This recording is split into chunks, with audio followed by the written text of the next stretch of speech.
kamu dah ucapkan ke selamat hari pekerja dekat ayah kamu? Belum lagi, Bas. Saya tak biasa ucap hari pekerja pada ayah saya. Saya selalu ucap hari bapa, hari jadi. Biasalah, Bas. Kamu, Ben? Saya pun belum, Bas. Bas tahu tu.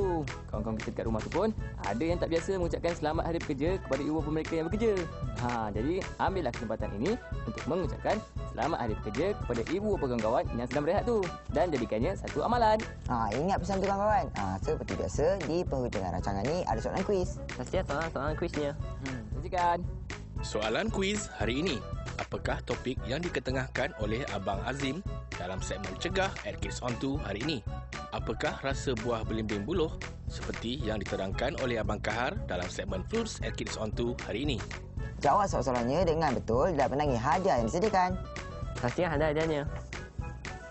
Menang kuis akan mendapat akaun simpanan CHESS bernilai RM100 sumbangan Bank Simpanan Nasional.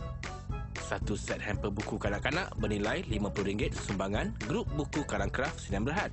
Langganan percuma untuk 1 tahun majalah Asuh sumbangan Galeri Ilmu Sdn Bhd. Sehelai baju tee cenderahati daripada Kids On 2. Pemenang kuis minggu ini ialah Emizam Khan bin Deris dari Limbang, Sarawak. Dan satu lagi kawan, jangan lupa untuk menyertai Talent Time. Jom kita saksikan hadiah yang telah disediakan. Saksikan.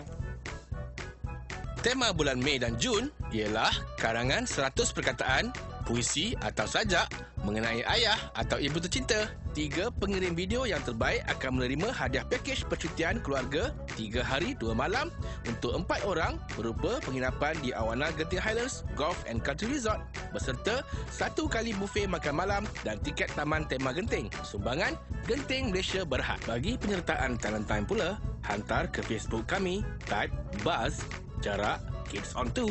Sekali lagi, Kids On 2 ingin mengucapkan Selamat Hari Pekerja kepada semua rakyat Malaysia dan semoga kita berjumpa lagi minggu hadapan dalam Kids On 2 hanya di TV2. Bye-bye, Tata Malaysia. Hmm. Jom